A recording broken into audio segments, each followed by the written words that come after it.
everybody did the bump. But all the time, Bertha had been working on a goodie. Now folks call it the Bertha Butt Boogie. When Bertha Butt did a goodie, she started the Bertha Butt Boogie. No question.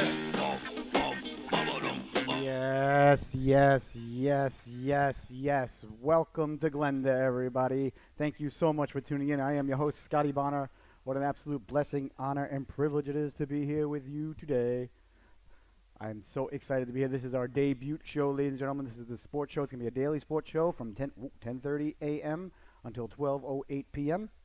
Every day we come in here, we're going to talk sports the way that I believe everybody wants to talk about sports. I feel that this is the sports show for the people. This is the sports show where I'm asking you to leave your mind at home and come only with your heart. I'm asking you to come as the scarecrow. I'm asking for just passion. I'm asking just for the fans to tune in. But first and foremost, ladies and gentlemen, I think I would be much maligned, if you will, much chagrined, I believe. Sorry, it's a one-man show. There's a lot going on here, so we got a lot to do. So that's all right. You don't mind that. So, ladies and gentlemen, let's start off the show as we're going to start off the show every day. Welcome to Glenda, ladies and gentlemen. When you're on Glenda, I want you to know your family. When you're on Glenda, your family, all right? So now you can come to our house. You come to our house, you get a little sauce. You go across the street, you get a little gravy. Doesn't matter. It's all good. But on Glenda, like, families, they have secret handshakes, ladies and gentlemen. This ain't a secret, but let's salute one another, all right? This is the Glenda salute, the Moose salute, ladies and gentlemen. What you want to do is you want to take your thumbs, your opposable thumbs, okay? Very well designed. Good for picking things up and such, not doing things like this, okay? If dogs and cats had this, I think that, but that's another story. Take your thumbs, place your thumbs upon your temples. It's a little difficult because I got the hat, the glasses, but I can get through it, okay? And you want to extend the digits in a sunflower-like motion upwards towards the sun as we salute one another. I expect to see you doing it at home. I can feel if you're doing it at home. So, ladies and gentlemen, let's give each other the Glenda Moose salute. Welcome to Glenda, ladies and gentlemen. Oh, my.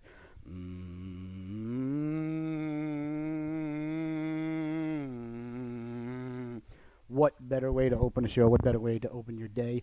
Thank you so much for tuning in. I am your host, Scotty Bonner. What an absolute blessing, honor, and privilege it is to be here with you today. What a great time to start a show. I mean, look everything that's going on in the world of sports. Everybody says, oh, it's my favorite time of year. And yeah, it's awesome because football's just kicking in, getting around the first quarter pole, as they say. I don't know why when people like to talk about football and they get to the week 4, they say, oh, we passed the quarter pole, so they mix in football and horse racing. Not against it, love horse racing, but trying to act like I'm one of the in crowds. I'll say, oh, we passed the quarter pole of the football season, which if you're a Patriot fan like myself, as you can see, that's pretty much the preseason. But I digress. We'll get back to that when we get back to it. Of course, the Major League Baseball playoffs got underway last night in Chicago, the Windy City. We're going to dive into that, if you will. Of course, we've got hockey. Oh, now we're talking. Hockey season, the NHL season finally is back tonight. Thank God, what a long off season it's been. I know it's only like 2 months, the NHL off season. It's like the shortest off season of seasons that there are. But I personally feel if I'd like to have a sit down with Gary Bettman about a couple of things. One of the things I like to bring up is no more off season. There's no need for it. It's upsetting to everybody. I don't know if you guys have ever tried to have a show with a kitten. It's fantastic. Come here, you. He loves when I sit up all the wires. Say hi to the world, Bonzi. Hi. Say bye to the world, Bonzi. Goodbye. Oh, Bonzi, you fell. Bonzi, okay? Oh, somebody's gonna call Peter. Bonzi, out. Sorry, ladies and gentlemen. It's okay. I'm a one-man show, but together we'll get through this. So I had to remove the cat, but otherwise, Lord knows what'll happen. So I'd like to sit down with Mr. Bettman, and I'd like to discuss putting an end to the off season because it's really just torture for you, for me, for everybody.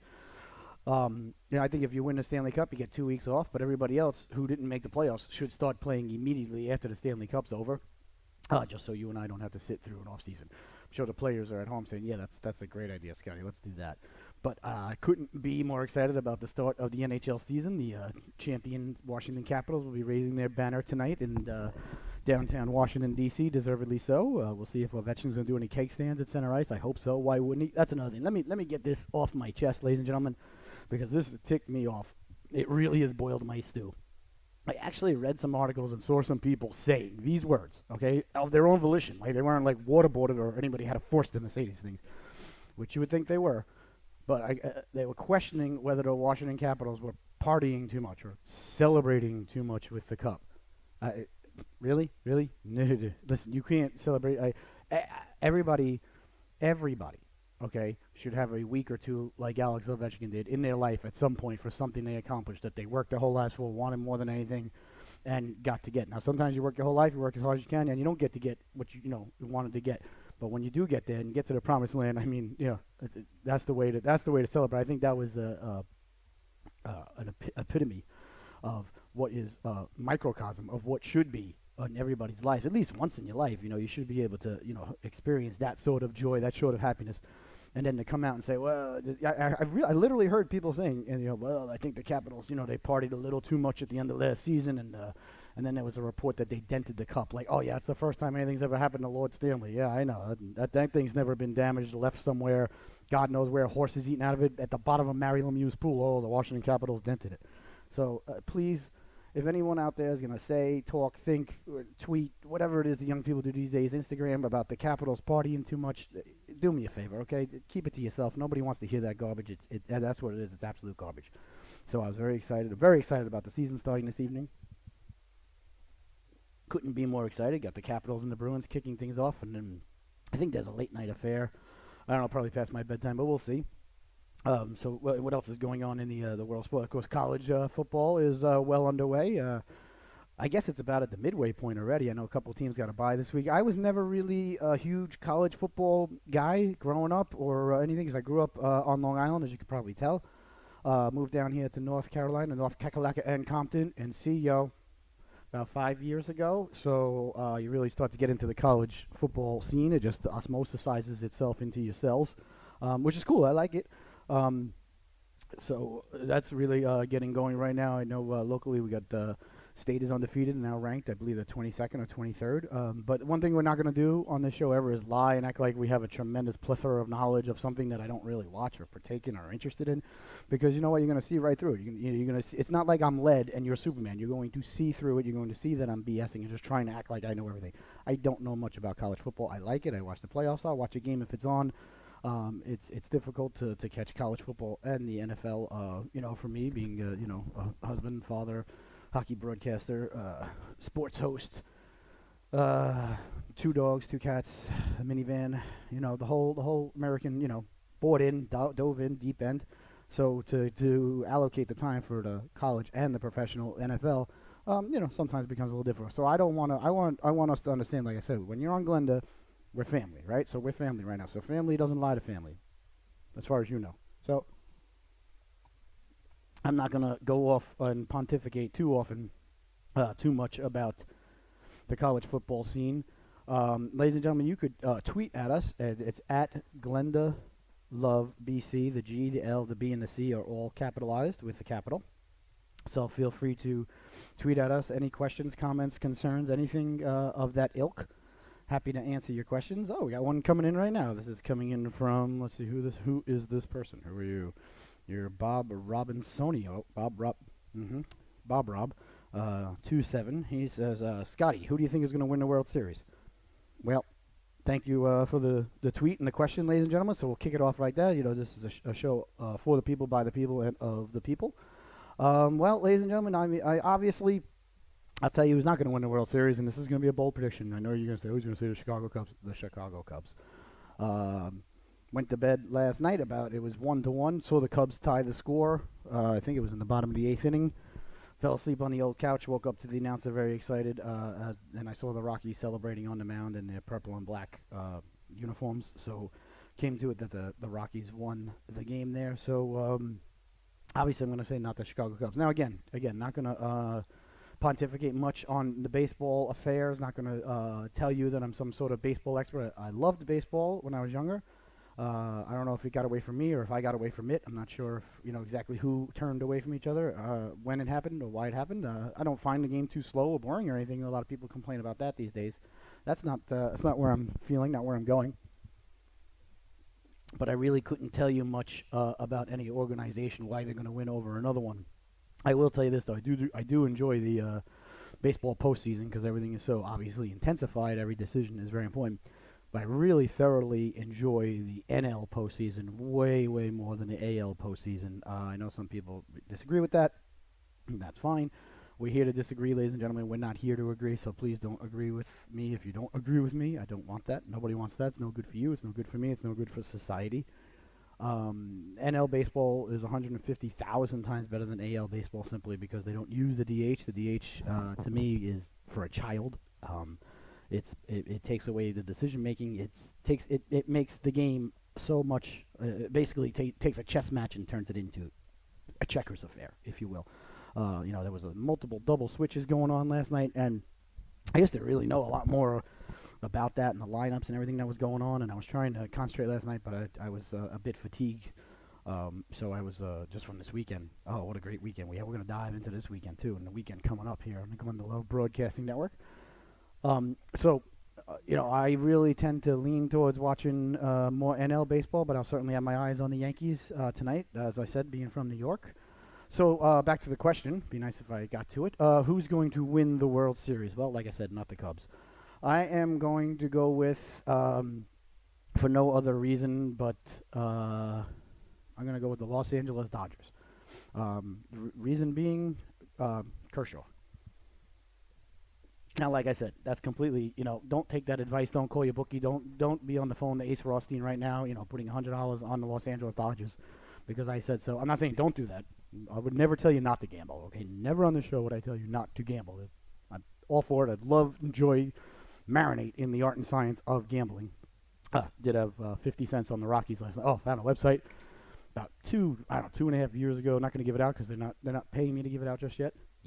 But you can place a bet as low as a quarter. So I had 50 cents on the Colorado. I put $40 in about a year and a half ago. It's gotten all the way down to under 10. Got over 100 one time. I think I'm somewhere around $30 in there right now. It's awesome. It's just so, but keeps you interested in the game. So was that an animal trying to get in here? I believe so. I apologize, ladies and gentlemen, if there's any distractions. Let's see which hound that was. I believe it is. There he is, ladies and gentlemen. Lord Stanley making his way into the arena. The old hound, the old pup, the old family dog. Yep, I made a path for you to go right through there, so you didn't. All right, well, at least he didn't knock anything over. I made sure he had a nice path because I knew he would. I knew that he would come in here because he's a loyal hound. And he went right. He took the path of more resistance, and fortunately, the tripod stood strong. So, welcome to the show. There's our sidekick, Lord Stanley, the old hound. He's a 14-and-a-half-year-old mutt. Look, his nose is cold, and he's a family hound. We love him. So he's here.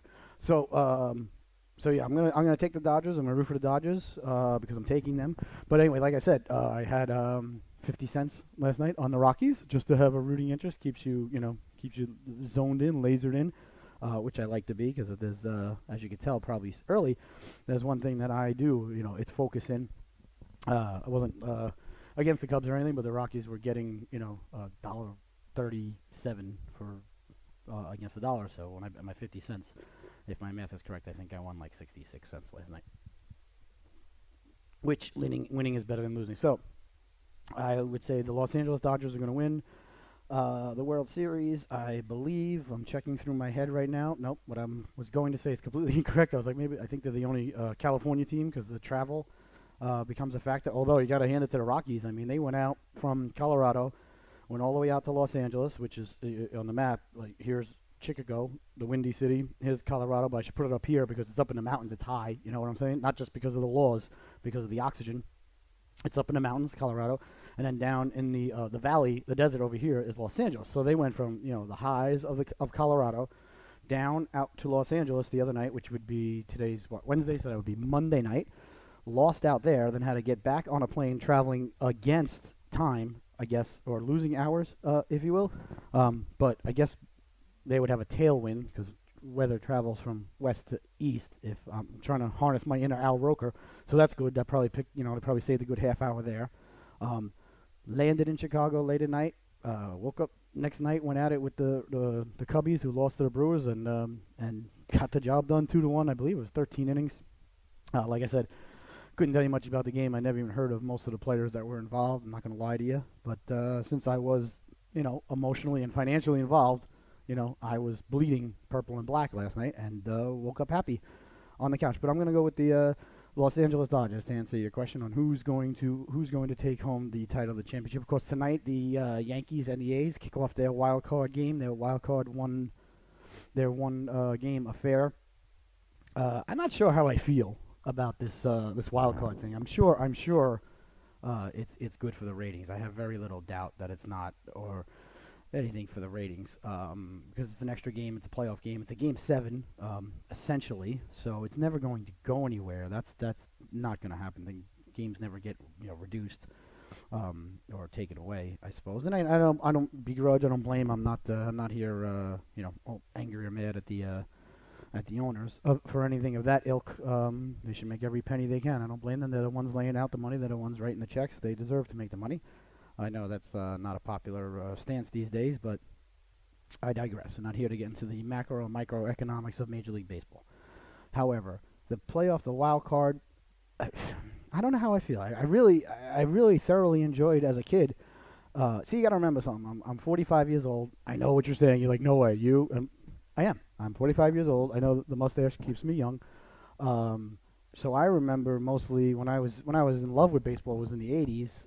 The Mets, Dwight Gooden, Darryl Strawberry, Keith Hernandez, the Kid, Ray Knight, Hojo back in the day, Shea Stadium. Then of course in the Bronx you had Mattingly, you had Rigetti, you had Winfield, you had Steinbrenner, you had Billy Martin. I mean, it was just it was chaos in both boroughs of the city at the time.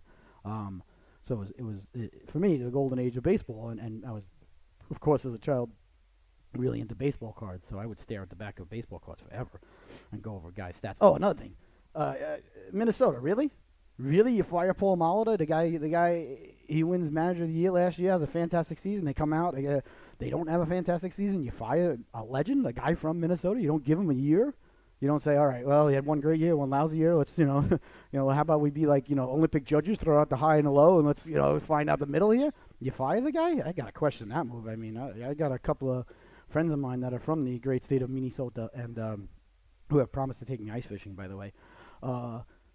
I'm baffled that you fire the guy. I'm shocked. I don't understand. I mean, maybe he lost the locker room or whatever. If you lost the locker room, get a new locker room. I know they say, oh, the manager, you can't fire the players. You can fire anybody. But I digress. So the wild card. Every time I don't get excited about something and I start to poo-poo it, like I remember here's a perfect example. This is the truth. Like I said, we're family. Gonna always be true on this show. When Thursday Night Football originated. Oh, man, I was like, this is awful, blah, blah, blah, blah, blah. And I was complaining, I forget that it's on. Who cares? These games are lousy. And, and they've improved, I should say, the itinerary on Thursday night. And smart move, the NFL knows what they're doing. So now, I guess, has it been 10 years already? I don't know, but I'm older now. The kids are older now. I'm getting older. You'll find age is a big part of this show, and my aging, as it's happening, is a big part of this show. I have found that the Thursday night game, the Thursday night football game now is my favorite game of the week, except for this week. I'll get into why, but that's a personal thing. But overall, everything's personal. Overall, the Thursday night affair every week. I mean, last week was a really good one. The week before that, the Baker Mayfield got the city of Cleveland free beer. I said it then, and I stand by it now. He should have never played another football game after that. Okay, he came in at the end of the first half, led them to a field goal. The guy he looks like a phenomenal football player. Holy cow! When they drafted him, I was like, really? They're taking him? I don't know. Again, not a college football expert, but I was weary of his height, and I didn't mind the moxie. I don't mind that. But I thought, give me a 6'4", 6'5" quarterback over a guy 6', 6'1". Obviously, I was wrong on that one. This guy has got everything in the tool house, everything in the wheel shed. He's awesome. But I felt like, okay, you came in, you led the team back against the Jets. Thank you very much. And you won the game. You got the city of Cleveland free beer. They haven't won in 600 and something days. If I'm Baker Mayfield, I go like this. I'm never playing the game of football again. That's it. I'm done. And just walk away 1-0. I've got the city of Cleveland free beer. I'm done. Goodbye. Of course not. That's not going to happen. But it would have been something had it. So the wild card, I was getting into that. Definitely lost my place there. Wow. Come on, brain. I don't like you and you don't like me. So the wild card in baseball, we'll see how it goes. It's not going anywhere. So the Thursday night game. That's where I was. A lot of things I always poo-poo when they first change. I don't like change. No good. No change. But then once it's not changed, it becomes the norm. Sometimes I adjust, I adapt, I don't evolve. So I used to really disapprove of and poo-poo the Thursday night game. I knew once it was established, it wasn't going anywhere, and then now they're getting good ratings for it. Mostly because they have better matchups and fantasy football and everything. That's another story for another time. But now, like I said, at my age and how things are going, sometimes, between what's going on in my life, and I'm sure your lives, if you're, in your 30s and 40s and you're running around like a chicken without a head on the weekends and you can't wait till Monday comes, so you only have to go to one place, and that's work. Although I've never said that in my life, nor will I. I find that sometimes it's hard to catch the Patriots on Sunday if you haven't caught on yet. I'm a Patriot fan, diehard Patriot fan, blah, blah, blah. Everybody knows me, knows that. Now you know. If you listen to the broadcasts of the hockey games this weekend, obviously, I pontificate quite often about Thomas Brady. I do that at the dinner table. I do that, at family functions, weddings, get-togethers, bar mitzvahs, bat mitzvahs. Haven't been to too many of those ever, actually. May have been to one. But things of that ilk. So obviously, I'm a Patriot fan. So I have become just a huge fan of the Thursday night game, because the Thursday night game for me is literally the one game that I can really, really watch in like peace. Not a lot going on. It's 8:30 on a Thursday night or 8:15, whenever they kick off. The kids are headed to bed or getting ready. They've already, the homework's already done, dinner's already done, dogs are already done their business outside, garbage is taken out usually, blah blah blah. It's great. Even the Sunday night game, you would say, oh well, there's a Sunday night game. Sunday nights can be rough. You're running around Sunday, you're doing the chicken without a head thing. You got Monday looming. Monday is like, Monday is like that monster in the closet. Monday morning, it's like, unless your team's on Sunday night, Sunday night's rough. I hardly ever make it through a Sunday night game anymore. Although, I try to make sure that I'm financially involved in the Sunday night game. That way, I at least get through the first half. But more often than not, the Sunday night game can be a little bit rough to get through. I find as life, fatigue versus life, starts to balance, especially at the end of Sunday night. But so the Thursday night game for me, that's like my little oasis. That's like my Zen football game where not much going on. I could just chillax, watch the game, and just enjoy it. And they've been really good. Again, last game was Minnesota and the Rams. Okay, two really good teams. Although Minnesota had that bad outing against Buffalo, but I think that was more of a sidebar than something that were normal. It's going to be the normal C, the normal, the average, the medium, the middle. What you're going to see from the Vikings most often. And then the week before, was the Baker Mayfield New York Jets, debacle. And Cleveland got free beer. So the Thursday night game, I have become a huge fan of. Now, of course, this week, I've got major conflicting personal issues with the Thursday night affair going on this week. Excited about it, of course, because the Patriots are playing. Most excited about the return of Julian Edelman. I mean, you want to see an offense do about a 180. That guy's on the field last year, and well, I don't want to say there's no way we lose the Eagles, because it was not like we could have put up more yards. Not like Brady could have had a better game. That may have been Brady's best game of his career, to be honest with you. We just couldn't, we couldn't stop the Eagles one bit. Maybe you want to start your starting cornerback, but like Mark McGuire, at the Senate hearing on steroids. We're not here to talk about the past. We're here to talk about the future.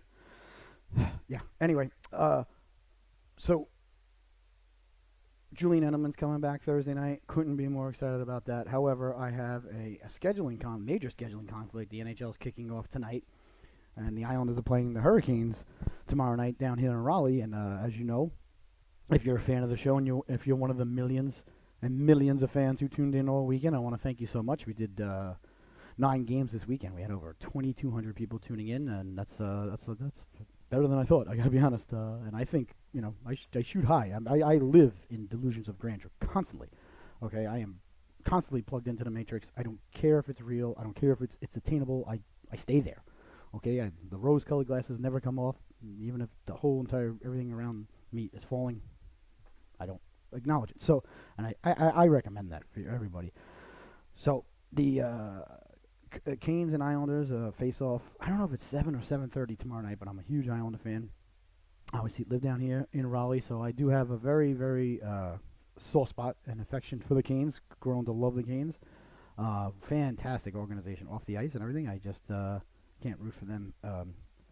When they're playing the Islanders, but that's fine. I feel bad. Actually, I actually wish they weren't opening up against the Islanders because we're gonna get into the NHL in a little bit, but I kind of expect that to happen. So I wanted to give you a quick little intro about myself. Feel free to send me your bio on Twitter, and you can tweet at us. It's at Glenda Love BC. The G, the L, the B, and the C are capitalized at Glenda Love BC. Your questions, comments, concerns, and also compliments are always welcome. We just ask that you keep everything well, as they say, within the realm of good taste. You can give us any question, anything you want us to read on the air, go over. You can send us an email, Glenda Love Broadcasting Company at gmail.com.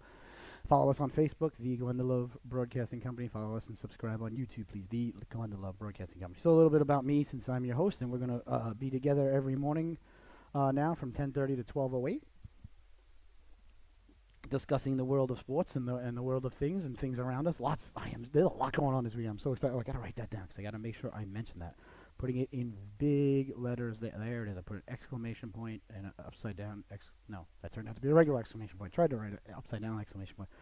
It's hard to do. So a little bit about myself. I've married to a woman.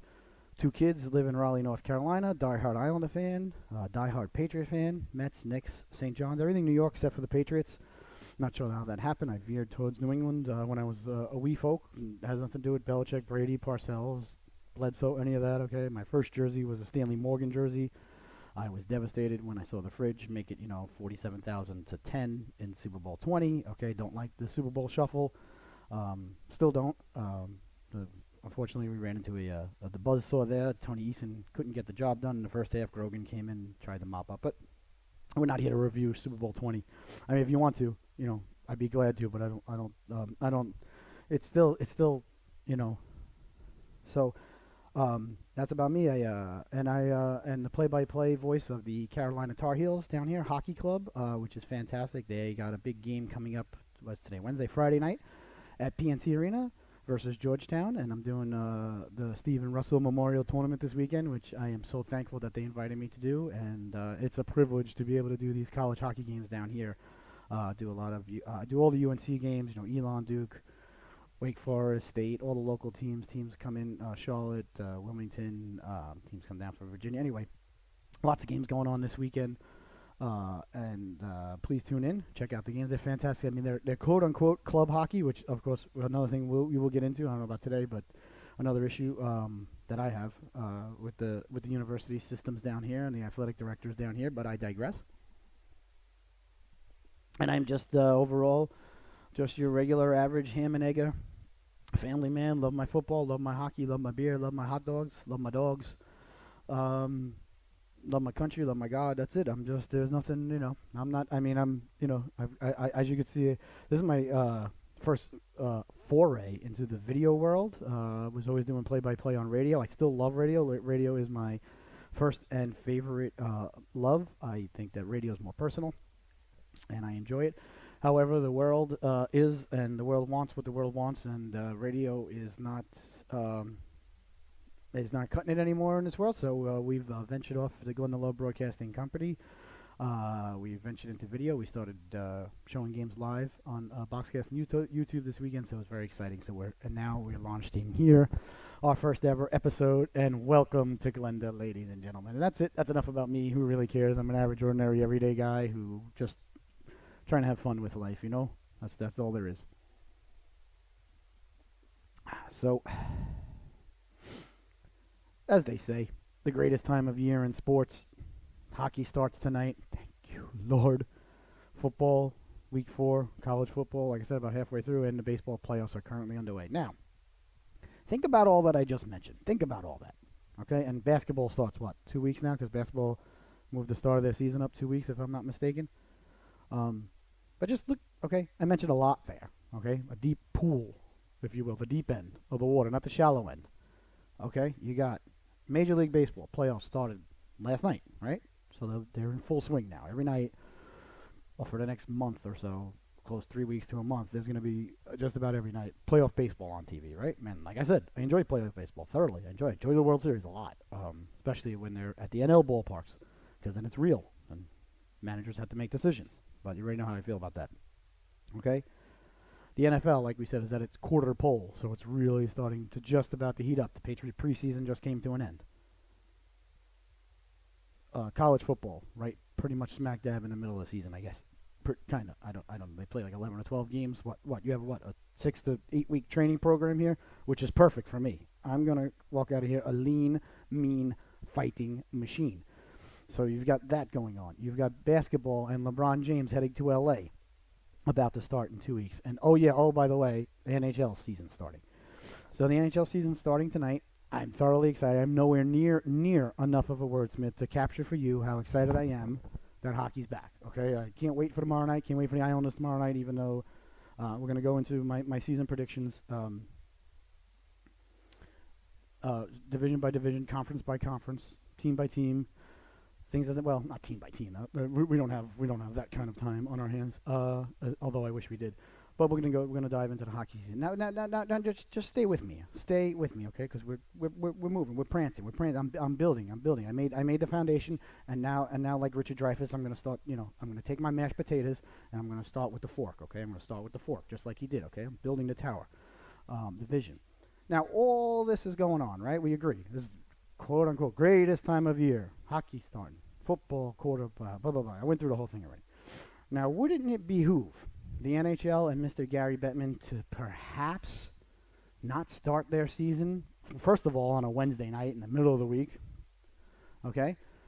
When all of this is going on, he's going against Major League Baseball playoffs, which I myself, okay? And I am an extremely egotistical host. It's true. If I watch just the Major League Baseball playoffs, okay, for the most part, I think maybe, I'll watch a game. I can't even say that. Hardly watch baseball anymore. But I enjoy the playoffs. If I'm watching the Major League Baseball playoffs, then there are a lot of people who are just tuning in for the Major League Baseball playoffs that normally don't. Just saying, where there's 1, there's 2, where there's 2, there's 4, you do the math, you extrapolate it out, it grows, exponentially, as they say, or most expeditious, it grows fast. Okay, so there's that. Football, college football. Would it not behoove the NHL, the National Hockey League, to think, all right, we're starting 1 on a Wednesday night, which doesn't make any sense to me. 2, in the midst of all this going on, whenever it's the greatest time of year, why not take your season? Okay, Mr. Bettman, just hear me out here. Okay, somebody get this video to him, or the audio. Okay, he doesn't need to see all this. He doesn't get all this. Why not take your season, start it a month earlier? What's today, October 3rd? Right? Excuse me.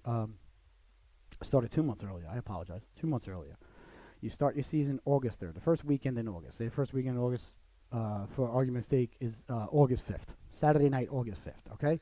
You have 1 game to kick off the season, okay? That's the NHL.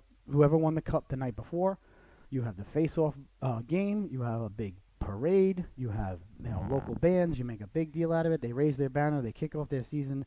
They drop the puck on their season, whatever. Now, listen. You start the season August 5th, let's say, right? Or first Saturday night in August 5th. Right? You drop the puck then. What's going on August 5th in the world of sports? Let's see. The NFL, deep into their preseason. Everybody's into that. Major League Baseball, about a month away from their pennant race. Whoa. Everybody's really, really into baseball. College football hasn't even started yet. Okay, college football's in their training camp. College football starts end of August. First kickoff. Basketball, 2 months away. Nothing going on. Absolutely, just the landscape is open. It's yawning, ladies and gentlemen. You just walk in with My Pillow and Mike Lindell, and what do you say? You say hello.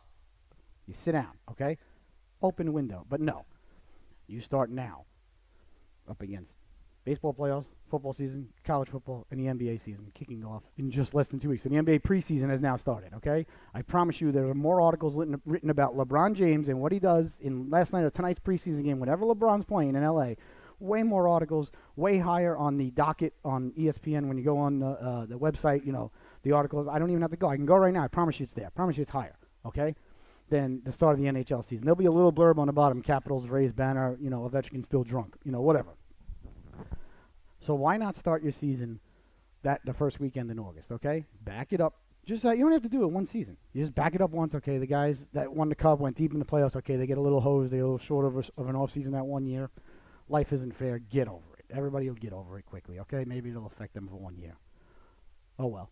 The guys in Vegas will compensate for it. So you bet the other teams that had more of a rest. It's everybody wins.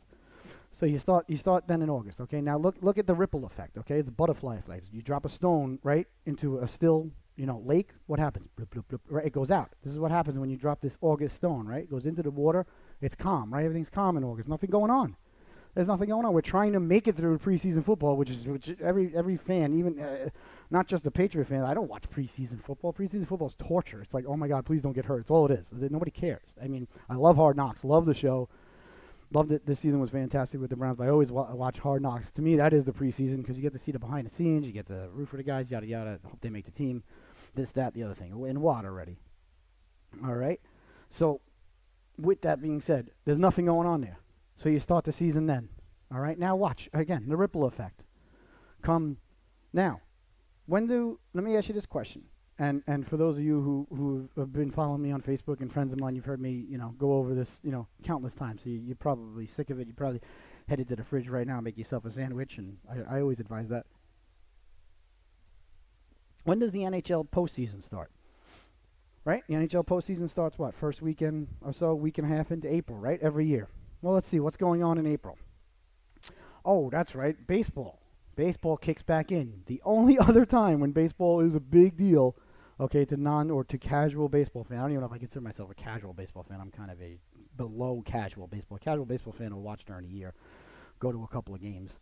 Of course, not living in New York has affected me in that way, not being around the teams and no major league team here. But that's neither here nor there or anywhere, really.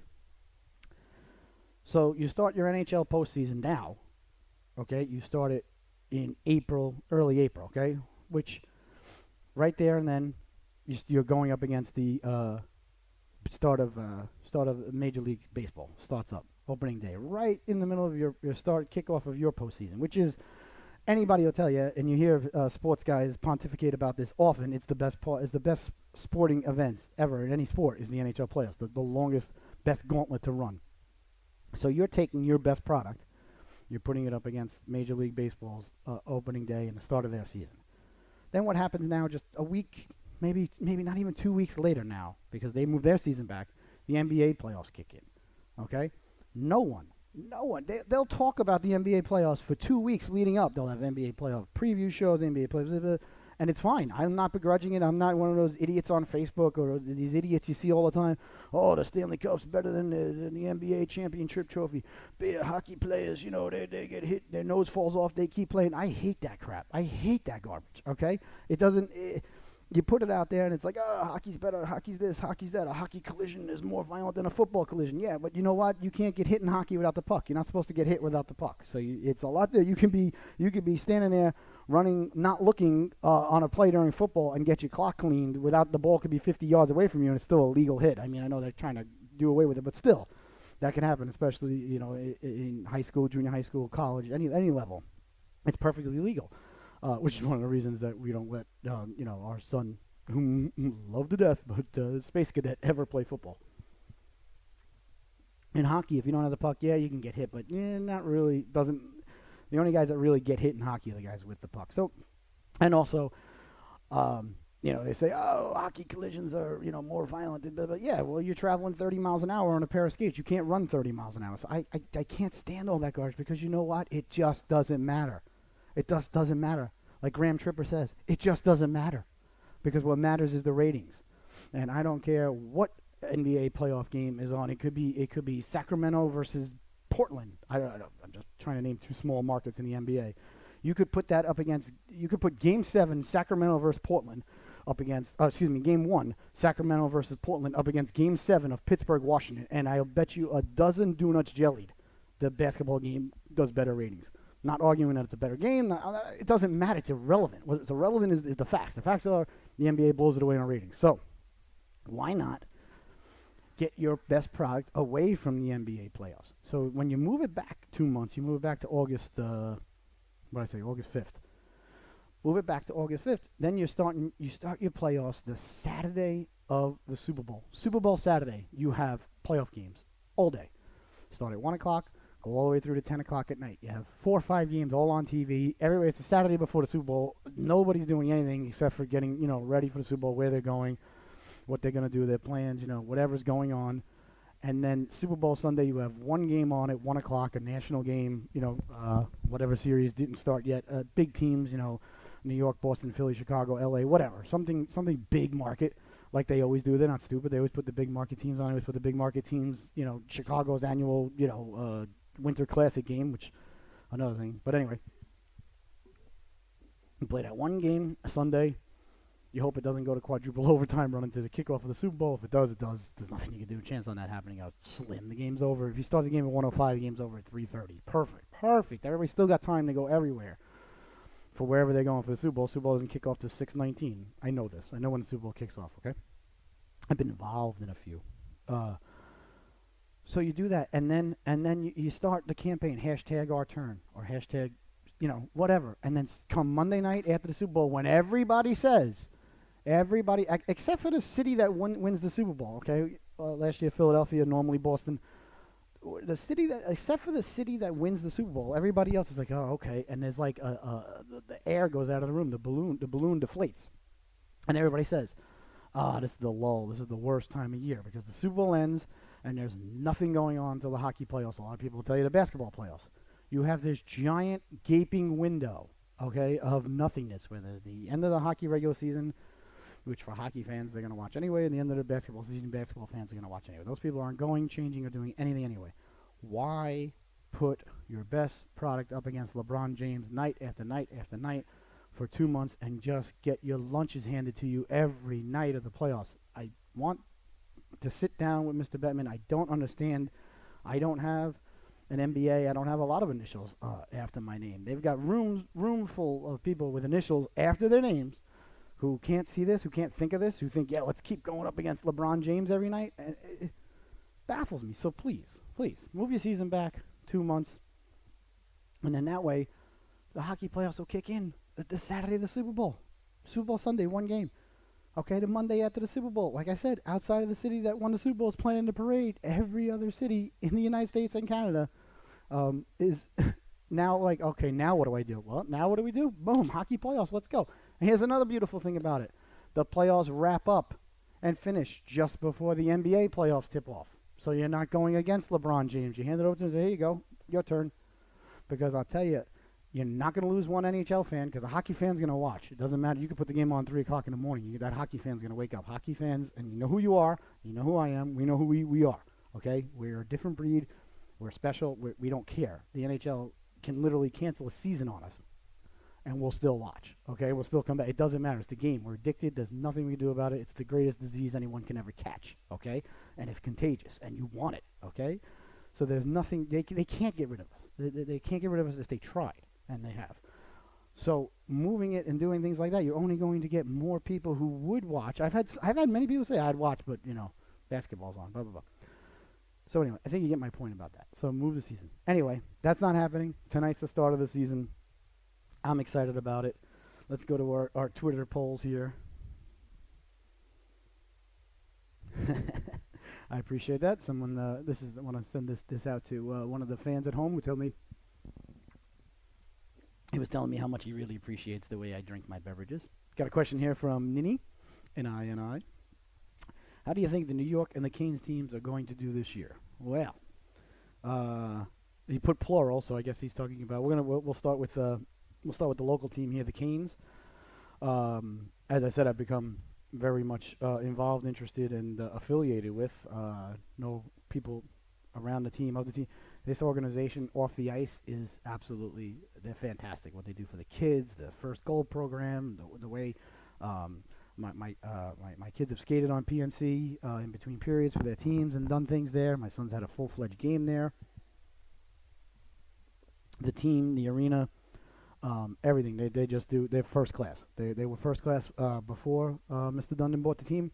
And he's kept it there, and he's done a lot of smart things. I love this new owner. Not just saying that because we're going to have him on the show one day soon this year because we're going to get so big he's going to have to come on. It's going to be like a reverse vampire. The tires are how you tell. So I really do like the Canes a lot. I am want desperately, and I speak for everyone in the triangle here, to go to a playoff game this year. This is our 6th season down here. We moved down here in 2013, so it's our 6th season. Have yet to go to a playoff game at PNC. They always say, I hear a lot of people, it's a small market, it's not a hockey town. Don't give me that garbage. To take that, okay, and please, to turn the channel, go somewhere else. That sort of stuff doesn't fly on this show, doesn't fly on Glenda. Win, okay? Just win more games. The place will be packed. There'll be 18,000, 17,000, whatever the place holds a night. It'll be packed for the playoffs. Just win, okay? So with that being said, gun to my head, do the Canes make the postseason this year? Yes. One, because I want them to. So my emotions obviously are going to outweigh reason, as always. There is no reason to live life any other way. In my humble opinion, that's the point of the show. But however, I think that the young guns that the Canes have gotten, the second pick overall, Schmelnikov, I don't know, I can't read, so I can't pronounce things. We'll see how he does. Watched him in a couple of preseason games. I saw him, went there for a Canes something for his signing day, and he walked by, and let me tell you something, this young man is not a small dude. He is, he's definitely related to Ivan Drago. There's no question about that. So, and they got a couple other young guns out there, Chaikov, and they got a first pick from last year, and the atmosphere in the building, the atmosphere around the organization. When you have a head coach, ladies and gentlemen, that is the toughest guy in the room, Rod Brindamore, that is the most fit guy in the room, Rod Brindamore. I was actually at the rink yesterday for my daughter's practice, and he walked in. I guess his son or daughter was playing beforehand. I felt bad for him because he couldn't come up and say hi to me because everybody was like surrounding me, going over how successful all the broadcasts were this weekend. So I gave him the old nod, and I was like, I can't talk right now, Rod. Sorry. He understood. I understood. I felt bad. He wanted to chat, but I was tied up. But when you got a coach, that if you don't give the effort that he gave throughout his career, and they always say, the great players, they don't make great coaches sometimes because they can't relate to the guys not giving, the effort that they gave and doing what they did. I don't know if Brind'Amour's the type of guy that's looking to relate or anything of that ilk. I think that if you don't give the effort that he expects and demands and deserves, he'll simply take you out back by the woodshed and, we'll straighten you out, you little prick, and that's going to be that. I mean, he cleaned out the locker room quite a bit. He got rid of quite a few players.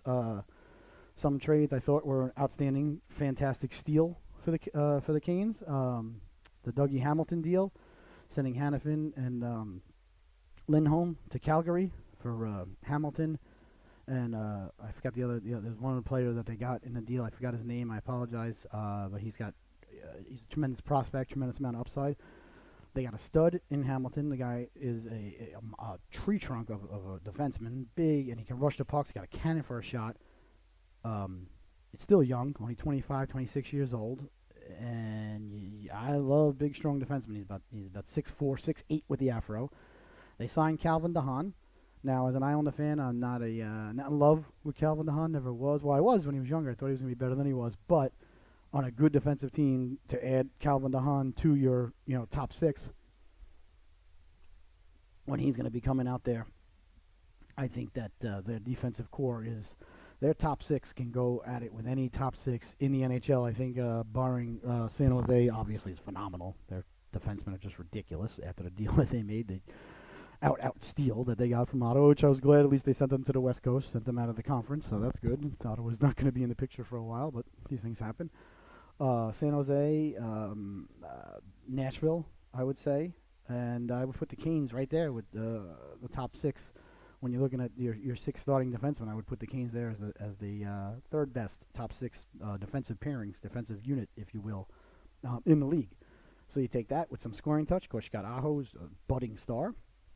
The big question for the Canes coming up this season is goaltending. And unfortunately, Scott Darling pulled a hamstring in the last preseason game, which is poopy, not cool. So he's out for a little while, so we'll see. They picked up the young man from Toronto. But gun to my head, I fully expect the Carolina Hurricanes to be in the postseason. The big problem I have with that prediction is, all right, I'm making that prediction. I'm saying Canes are in the playoffs, okay? I'm going to a playoff game in April. Very excited. Who's not making it? what team in the East is not going to make it. If you go down the Eastern Conference in your head, in my head, in our head, if we walk down it together, we go down a stroll, we go down the Eastern Conference stroll, okay? Let's look. You tell me which one of these teams is not going to make the playoffs. This is the problem. Not that for the Canes to make the playoffs, they're going to have to come out hot, stay hot, be hot, remain hot, and not cool off. Not anything that they're doing or not doing. It's just the Eastern Conference is stacked.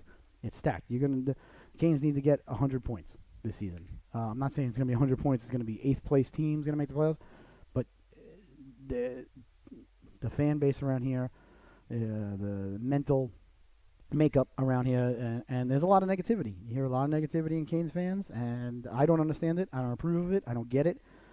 I hear a lot of Canes fans say trade Justin Falk. If I hear another person say that, I seriously, I'm not even gonna say it on the air because it's lunchtime. But Justin Falk is one of the top 4 defensemen on any team. Believe me, I'll take him on the Islanders if you don't want him. I can't believe how many Canes fans say, yeah, we gotta get rid of Justin Falk. That's idiocy. That's a pile of idiocy. You don't trade Justin Falk. Those type of defensemen don't come along. The guy, yeah, he's a little loosey goosey. Yes, he has some bonehead plays from time to time. He has been known to take some nights off. He's known as likes to have fun, go out and have a few libations.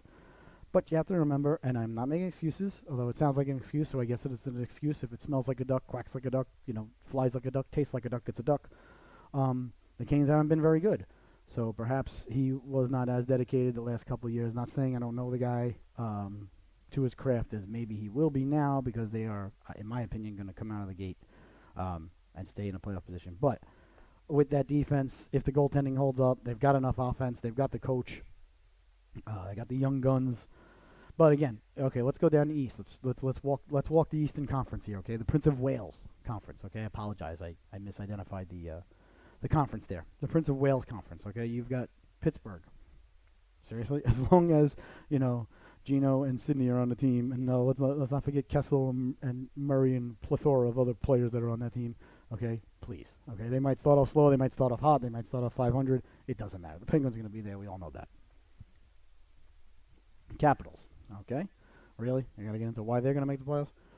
Bruins. The Bruins surprised me last year, and they were the hottest team in the second half of the year. Now, I think they may fall off a little bit. We'll see. I think they played a little bit above their head, and I think they were exposed a little bit in the postseason. But still, you really think the Boston Bruins aren't making the playoffs? I can't agree with that. Pajama Ronto.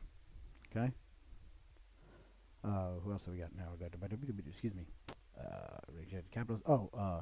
Columbus. Columbus is the team. Okay, maybe they'll be on the bubble. Who am I forgetting here in the Eastern Conference? I had 10 off the top of my head. Earlier we said Washington, we said Pittsburgh, Boston, Pajama Ronto. Oh, Tampa Bay. Yeah, nice job. How could I forget Tampa Bay? They might be the best team in the Wales Conference. Tampa Bay, Columbus, Philadelphia is on the up and up. They're always a good team. Maybe not. We'll see how they do. The Devils. Everywhere I'm looking, people got picking the Devils not to make the playoffs. People picking the Devils to slide back. Why? What in the world makes you think that this organization is anywhere headed backwards in their trajectory and where they're going? They've got the MVP. They've got the Hart Trophy in Hall, which was one of the greatest steals of a trade of all time. They've got young guns. They've got two really good goaltenders. They got Schneider and Kincaid. They've got a good coach. They've got a good system. They got a good organization. There's no reason to think the Devils are automatically going to slide back. Hold on one moment. My mind, brain. I know I'm forgetting somebody major, and this is the advantage of Google. So I apologize. I consider myself a hockey connoisseur, and that's basketball. Hold on. Who am I? All right. Who do we go over here? Thank you so much for your patience, ladies and gentlemen. Okay. Capitals, Penguins, Bruins, Tampa Bay, Pajama Ronto, Philadelphia, Washington, New Jersey. Okay, Columbus. All right. Here's a team not to sleep on either, ladies and gentlemen. Here's a team. This is a team to watch in the Eastern Conference. Okay, this is a team that I can actually see coming out of the Eastern Conference, depending on it's a long way away. I don't like to talk about postseason, but watch out for the Florida Panthers. So who in the East are the Canes going to beat out? Who in the East going to have not as good of a season as we think? Somebody's not going to. It's going to happen. It's inevitable. It's inevitable that someone in the Eastern Conference doesn't have the season that we think that they're going to have. But it may need to be two teams if you're talking. All right, you got Blue Jackets, Devils, Flyers, Penguins, Capitals, Maple Leafs, Lightning, Panthers, and Bruins. That's 9 teams right there. Okay, the 2 of those teams have to not be as good. Okay, some people will say to me, okay, the Devils, Blue Jackets, Panthers might be the bottom rung of the 3. Okay, fine. But you're also forgetting that there's somebody here that I'm not mentioning that's going to have a really good season. Maybe Buffalo, maybe not Montreal, not the Islanders, not the Rangers, not Detroit. You never know. Detroit's Detroit. You never know. So the key is who are they? They're not going to. They can't. What I'm trying to say is rely on one of the organizations floundering. They've got to come out hot, be hot, stay hot. They've got the team to do it. They've got the coaching to do it. They've got the goaltending. Well, hopefully he gets healthy. So gun to my head, I expect the. Let me put it to you this way: either the Canes are going to be like a 4 or 5 seed in the East, or they're not going to make the playoffs. They're not. I don't see them as a bubble team. I see them having a season way beyond what anybody thought they would have, like 99, 98, 102 points, 4th, 5th seed. Maybe come second place in the division, something of that ilk, or they don't make the playoffs. I'm going with the prior, or not the latter, the prior, the first, the earlier. As far as the New York area teams go, the Islanders, I don't see them. I see us battling teams for a lottery pick. As much as I love the Islanders with all my heart and every drop of blood that I have. Offensively, they've got one good line. Thrilled that Matty Martin's back, of course, my favorite Islander.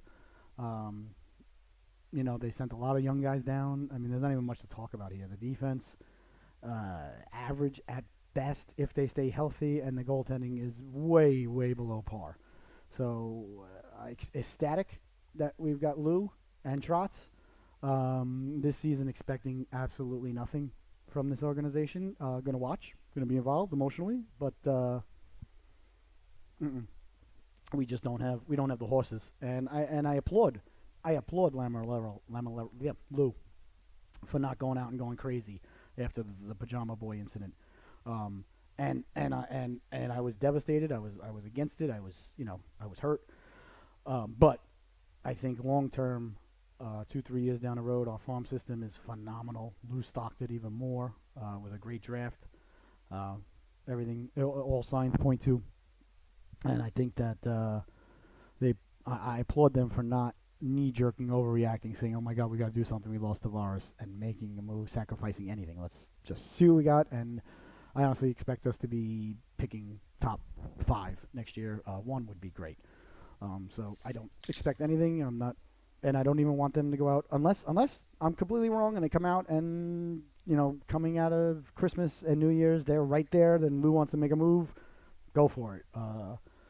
Prove me wrong. I'd be thrilled. The Devils, I expect the Devils to be a playoff team yet again. Like I said a moment ago, I don't see them taking a step backwards. I don't understand where this philosophy comes from. I don't think they played well. They had a great season last year. I don't think they were that far over their heads. Hall is a friggin' all-world player. He proved that last year. I don't see him slowing down. I don't see the Devils slowing down. A good young defensive core. Really 2 good goaltenders. Both of the net minders for the Devils, I would say, are better than either of the goaltenders on the Kings or the Islanders right now. Scott Darling aside, I think Darling's a good goaltender, but he's hurt. That's for you, Coach. So I do expect the Devils to be in the postseason somewhere, wherever they land. It's so hard to tell. A team can land anywhere from 1 to 8.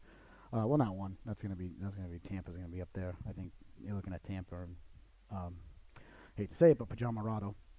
It's going to be right there. The Maple Leafs are going to come out flying because they have to. A lot of pressure on them, a lot of pressure on Tavares. So I would not be surprised if the Maple Leafs go out and win the President's Trophy this year with that sort of offense that they've got. We'll see if it carries over into the postseason with them. And the Rangers, I think they are maybe as good as the Islanders. There's nothing to talk about there either. They're in a rebuild, and their rebuild doesn't even seem to have much direction. They've got a rookie coach, a college coach. We'll see how it goes. I don't think New York hockey's really got much. I think the Devils are the only team making the postseason this season in New York hockey. So that's my take on the local teams and the local teams back home. Let's see. We're gonna go to the old Twitter here. We've got another question here. Let's see. This is coming in from all right RJN217. Hello RJ. How are you? What game are you looking forward to the most this weekend in the NFL? Well, it's the Patriot game. I mean, that's always the answer, obviously. Patriots and Colts Thursday night. Of course, that's not the big matchup. I got to be honest with you, RJ. I've been so busy with myself lately and things of that ilk in my life. I haven't had a chance to peruse this week's matchup. So let's see what we got cooking this week. Let's see. I don't even know. Usually I know the Sunday and Monday night games going in, but I honestly don't. All right, let's see. What do we got cooking here?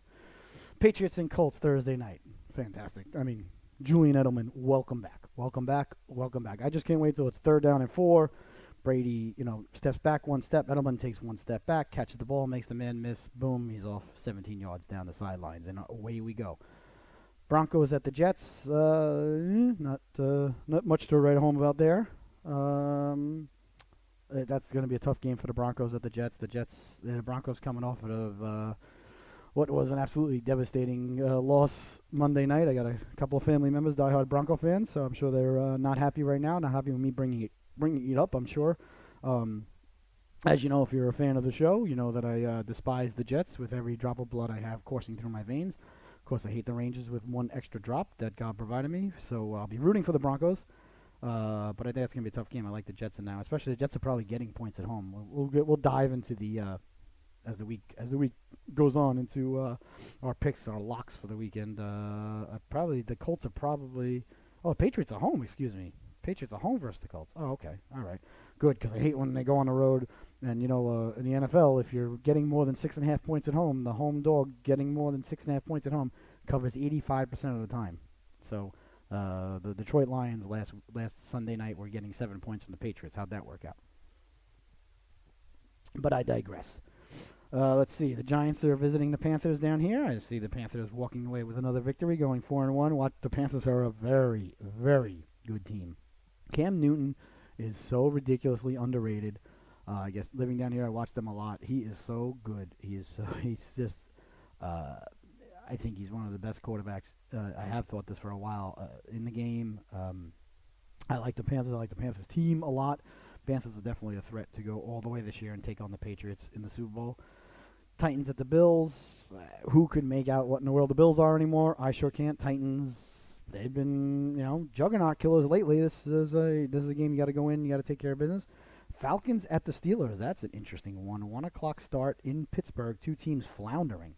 So you got 2 teams that really, really need a win, starting to fall apart at the seams. That's a good one. Let's see now. Who else we got? Oh, the Ravens are visiting the Browns. Browns are always interesting. The Ravens are playing very well. Here's 2 good teams. Let's see now that you wouldn't think going into the season that this would be a big game. This is actually there's a nice game coming up right there. But this one, the Dolphins visiting Cincinnati. Both teams 3-1. Cincinnati coming off the big victory down in Hotlanta. The Dolphins, of course, walked into. There was just a bad spot for the Dolphins. The Patriots lost 2 in a row. They were coming back home. Everybody said the Patriots were not what they were. Same old, same old. Same thing happens every year. The Patriots right the ship a little bit. We'll see if that continues this week. I expect it to, with the return of Edelman and Josh Gordon getting more acclimated into the offense. So you got the Dolphins at the Bengals. That's a good one. This probably okay. These 2 matchups here that I see here are. Wow, really? The Sunday night and the Monday night are hot garbage. All right, the Jaguars at the Chiefs. Now that's going to be a good one. The Chiefs seem to be world beaters right now, coming off that amazing victory in Denver, coming back from being 10 down in the 4th quarter against a really good defense. They face off against another really good defense here. Don't know if the Jaguars got the offense to keep up with Patrick Mahomes and the greatest show in the state of Missouri. Raiders at Chargers, okay. Vikings at the Eagles, that's a good one right there. 2 good teams, both coming off tough losses. Vikings lost 2 in a row. Vikings had to go to L.A. and now to Philadelphia. Wow, they're Not getting any breaks in the schedule there, but the Eagles coming off a tough loss. That's a toss-up. My mind, Rams at Seahawks. Seahawks are in complete disarray ever since they didn't run the ball on the 1-yard line against the Patriots. Cardinals and 49ers. Yeah, that's, wow. What are the 4 o'clock games? Oh, my gosh. Please tell me I got something to do at 4 o'clock this weekend. Raiders at Chargers. That's a 4 o'clock game. Vikings, Eagles. I hope that's the game of the week. Rams, Seahawks, and Cardinals, 49ers. Okay, so the red zone is going to be the blue zone. And Sunday night, the Battle of Texas. Cowboys at Texans. That doesn't thrill me at all. And Monday night, I guess if you're a Saints fan, as one of my good pals is, the Redskins at the Saints. So really, this weekend, I got to say, there's only, question is what game am I most looking forward to this weekend? I've got to go with the Jaguars at the Chiefs is the most intriguing, outside of course, the Patriots. We'll see it. We'll see what happens there, and we'll see. Let's see if I can give you a quick little peek into where you should be laying your shekels this week. I like the Jets at home, but the Jets are getting points. I'll keep an eye on Gangrene there, though. They're always they're always the cardiac kids to gamble on. You never know what you're going to get from the Jets, which is why when they're getting points at home, it's something interesting to look into. Let's see, we got a couple of more Twitter questions coming in here, and we literally someone liking a question that somebody said. That's funny. Okay, well, hey, we appreciate the support. So we got a week 5 coming up for the NFL. The NHL's kicking off their season tonight. Very excited. The NBA is starting in just a couple of weeks. Oh, something I really want to get into, something I really want to talk about, something I'm excited about. What am I most excited about for the weekend, besides the fact that we've got 15 games we're broadcasting this weekend between the Stephen Russell Memorial Tournament, which is going to be the ACC kickoff. We've got UNC, Georgetown, GW, NC State, Duke, Navy, Elon, Virginia Tech. I'm trying to think of whoever else I'm covering. I don't even know. Said Georgetown. Anyway, we're doing a bunch of those games, and then Sunday afternoon and into Monday, I believe Columbus Day, we're going to be covering the NHL Youth Cup, which is being hosted here by the Junior Canes in Raleigh. So Monday, we're going to have all 3 championship games, the 04s, 06s, and 08s, coming at you live, play-by-play and color commentary by your host, Scotty Bonner. So I want to thank you in advance for tuning in. But with all that going on, week 5 of the NFL, the NHL starting, Major League Baseball playoffs are underway, college football right in the middle of midseason. We've gone through all this. We've gone through why the NHL should move. You sat through all that, and I appreciate you listening. The thing I'm looking forward to the most this weekend, I'm 99. Yep, I had to check the date. Is the debut and the opening, I should say, of Venom. I am beyond excited for this film. My children are beyond excited for this film. Huge fan of Tom Hardy. Think he's a fantastic actor. Loved him in Inception. Loved him as Bane in The Dark Knight Rises. My favorite of the 3 of the trilogy. I know people look at me like I have 6 heads when I say that, but I say it. Love the story in that one the most. I know everybody always The Dark Knight, of course. Heath Ledger, epic performance. Not taking anything away from it. Probably, if I think about it, the second greatest all-time film villain of all times. Of course, no, I know what you're thinking. No, I'm not. Saying King Kong, the greatest villain, of course. Darth Vader. No one can ever tell. I got a great Darth Vader story. This is a true story. This was years ago.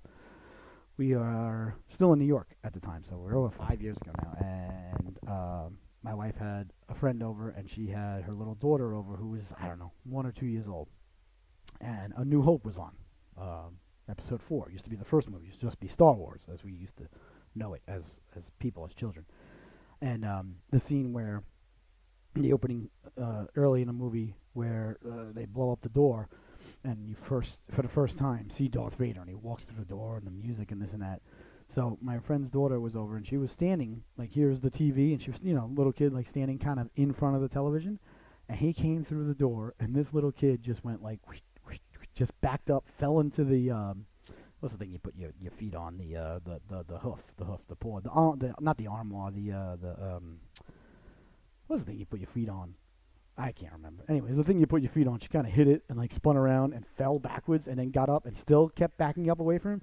And I'm like, man, I'm like 35, 40 years later, I'm like, this man can still, or this character can still instill fear into someone who sees him for the first time. And I just thought that was a phenomenal reaction, proper reaction by the young lady at the time.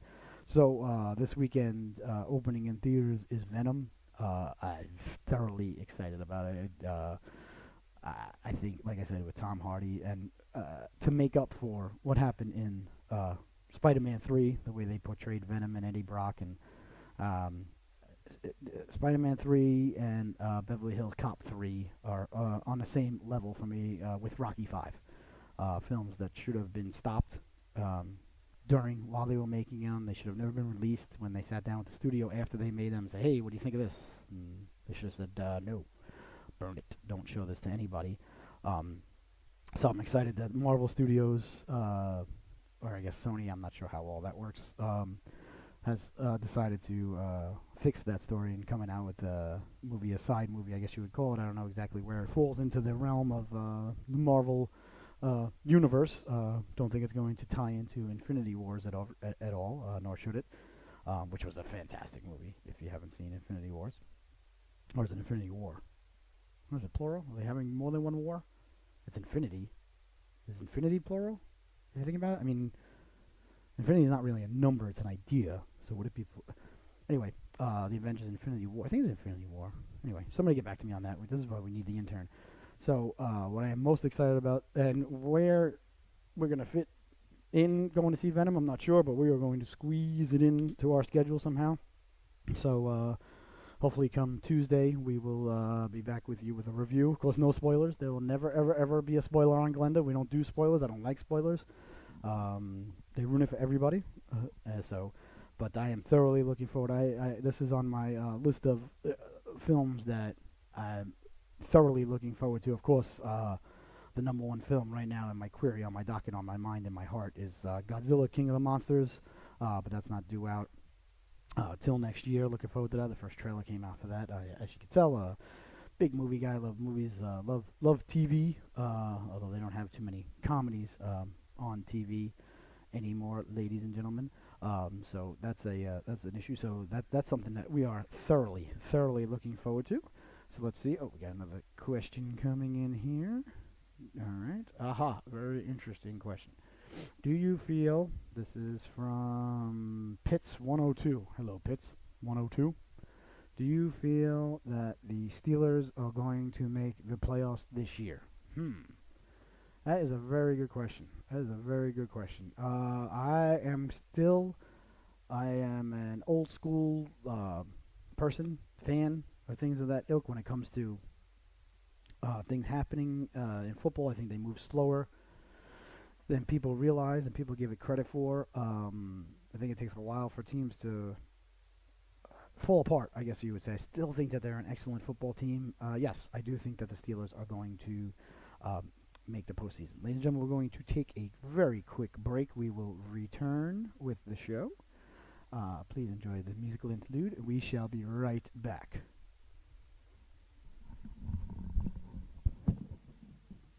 On the ring, our sisters yelled, "Boogie Boogie, do your thing!" For your information, Bertha had 3 sisters: Betty Butt, Bella Butt, and Bathsheba Butt. When Bertha Butt did a thing, she started the Bethel Butt. I said, no question. Boom, boom, bubble-dum. Oh, boom, boom, boom, bubble-dum. Boom, boom, bubble-dum. Oh, boom, boom, boom, bubble-dum. Hey, Leroy, get away from that woman. Boy, you'll never learn. Uh-oh. Here comes the chocolate dime. Come here. Sock it to me.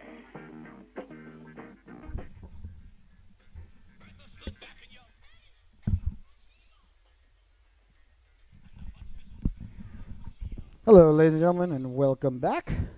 I am your host, Scotty Bonner. You are watching Welcome to Glenda, the debuTe episode, ladies and gentlemen. Tonight we got a lot going on the TV docket. What time did the Yankees start tonight? Let's see. Face-off in hockey is, I believe, 7 o'clock, so we got that going on. Yankees are probably at 8:12 or something, especially since they're playing a West Coast team. Let's see here. The Yankees are playing at 8:08. Yep, I was right. And let's see here, the NHL. NHL, I think they got 2 games on the docket tonight. Let's see. Let's take a look here. Da-da-da-da-da. Oh, no, they got a bunch of games. I apologize. Even dumber. Wow, they got 1, 2, 3, 4 games tonight. Okay. Don't understand that. 7 o'clock, the Canadians and the Maple Leafs. Fantastic. Great. Really got a nice big challenge there for the Maple Leafs to open up against. And then 7:30, the one that I will be watching, the Capitals raising their banner against the Bruins.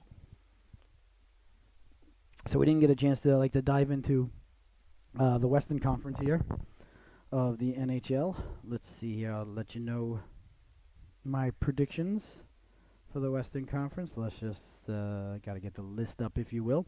I want to thank you so much for tuning in. I want to let you know that the show is going to grow by leaps and bounds. It's going to grow like a sunflower towards the sun. It's going to be chlorophyll everywhere. We are going to, hopefully by next week, be able to take calls live, and more importantly, have it be a little bit more interactive. But for now, right now, we are where we're at, and I could not be more thankful, happier, and really want to thank you all for tuning in. And just look for a list of teams here. Can you just do that for me? No. All right. Dang it. Let's see here. Not that I don't know, but let's see. There we go. By division. That's what I want. Okay. So it goes, obviously. One thing I got to give a lot of credit to Gary Bettman in the NHL when they revamped the there we go. The playoff standing, the way they did the playoffs a couple of years ago. They have they got the 3 divisions in each conference. So if you win a division, you get 2 divisions in each conference. I apologize. Thinking football. Football's still on the mind. You win a division, you get the 1 or 2 seed, and then the 2nd and 3rd place teams in each division make it, and then you get the what you would call a wild card. So he did a nice job of balancing it out. I don't like the when the conference is broken down one day. So let's see the Western Conference. Let's see now. Looking at the organizations here, there are 3 teams that really jump out at me as the 3 big dogs, if you will. The three challengers to the conference title. Vegas, obviously, what a story. Last year, obviously, everybody knows. A lot of people were complaining. Didn't like to see a brand new team make the finals. I thought it was fantastic. I enjoyed it. And can they do what they did again last year? God only knows. I don't know. I mean, they're definitely good enough to be a playoff team, so I expect them to be right there, challenging for the division and up there and making the playoffs. So, they're a lock. And they got only better. I mean, they added Pacioretty and they added Stastny. They lost Neal. Maintained the goaltender. Maintained the rest of the team. They got nothing but speed to burn. We'll see, though. We'll see. For them to do what they did again last year would be something. I never thought in a million years they'd even make the playoffs. So we'll see what happens there. Other big dogs in the Western Conference, in my mind, the Sharks, obviously, with their additions that they made during the offseason, acquiring Carlson, adding to what was already a stellar blue line. They're obviously right there. The Kings are a phenomenal organization going in. Of course, winners of 2 championships past 5 or 6 years. And I want to thank them again for defeating the New York Rangers in overtime a couple of seasons ago. Thank you so much. Martinez burying the biscuit. And, of course, they added Ilya Kovalchuk during the offseason. The Oilers, God, what are you supposed to think about the Oilers? They got the best player in the world by far. I mean, the guy is just, he's the best player, the best skater. He's going to lead the league in points. Are they going to be a playoff team though? What's the deal with their team? Where's their team at? Not a fan of their goaltending. Not a fan of their defense. Not a fan of their coaching. But I expect them to make the playoffs. Flames, I think they took a step back. Coyotes are rebuilding. The Ducks are always there. Jets are a heavyweight. Blues are a heavyweight. So you got the Jets, the Blues, the Predators. Those are the 3 big heavyweights. Of course, let's not forget the Avalanche. They had a great run last year. We'll see if they can keep things going. So Out of the Western Conference, you got the Knights, the Kings, the Sharks, the Jets, the Blues, and the Predators. Those are the 6 big dogs, if you will. If you want to run in the Western Conference, you're gonna have to get through. You're gonna have to get through one of those 6, and any one of those 6 can make it to the finals. Then the bottom 2 spots are gonna be fought out between the Wild, the Stars, the Avalanche, Oilers, Ducks. The Ducks will be there, I think. So I don't really like to give. Oh, my dog Chubby here. Hello, Chub Chub. I don't like to give too many postseason predictions, preseason wise, but I do like out of the West, Thunder Chub. Would you stop? I do like out of the West the Kings this season because of the addition of Ilya Kovalchuk to an already very good organization. Of course, they're a little long in the tooth now. They're not where they were, but they still got Quick between the pipes. Still got Brown. Still got Unze, Kopitar. I mean, they've just got talent oozing out of that organization. And the Jets, I mean, who knows how good this team's going to be. I mean, Lane's awesome. Buff is, I always wanted Buff on the Islanders. One of the best defensemen of our time. The guy's a Hall of Famer. Was a winger. Don't forget that. Predators have got PK. Still got Rene in net. Rene, we'll see. He didn't have a great postseason. Had a fantastic regular season. Vezina winner. So, but I do like, out of the West, I like, keep your eye on the Los Angeles Kings, and out of the East, I'm not predicting to go to the Cup. I'm just saying teams that are going to just have phenomenal. Just keep your eyes on the Florida Panthers. So let's review once again, ladies and gentlemen, tonight's itinerary on the docket. Your TV viewing enjoyment tonight. We've of course got the Bruins and Capitals at 7:30. The Capitals will be raising their championship first ever banner against the Boston Bruins. And then what I really like is tomorrow night, Capitals are at Pittsburgh. So the Capitals are playing back-to-back to start the season, an emotional night, raising their banners. Pittsburgh's at home, sitting home, waiting for the Capitals to arrive in town, ladies and gentlemen. I think you know where I'm going. With this. You may want to check the line tomorrow on the old Capital Penguin game starting at 7 o'clock. I'm really keeping your eye on the Capitals, see if anybody gets dinged up tonight or if they have a rough game, see how tonight goes. Usually the banner raising, like I said, it certainly is a very emotional night for the Capitals, and deservedly so. And it's got to be, mentally next to impossible to get yourself, okay, yeah, you're excited the season's starting, but, to get back to that level as to where you were last time you stepped on the ice, to the start of the season now. Yeah, you're excited, the place is packed, the banner's going up, it's an honor, it's, one of the, best nights of your life as far as being a hockey player goes. But then all of a sudden the season kicks in, and to match the grind and the emotion that's needed to go, the 82-game regular season, I wouldn't be surprised if the Capitals don't look so sharp tomorrow evening. I don't think they really care too much that they're playing the Penguins at this point after defeating them last year in Game 6 in overtime. But I could be wrong. We'll see what happens. So you got that, and then you got the later games. I'm definitely going to want to tune in, check out the Sharks and the Ducks. I want to see how that. I just want to see the Sharks get a power play, and I want to see Carlson come out there with Burns and the rest of the gang out there, and just I want to see those two just work the point on the power play, and Big Joe and Pavelski, and the Sharks are good too. What a steal! What a trade that was for them. So I'm definitely going to be tuning in for that, and then of course at 8 o'clock or 8:10. I got the Yankees taking on the Oakland A's, and let's see, curious to see real quick here, we're coming down the end of our show here.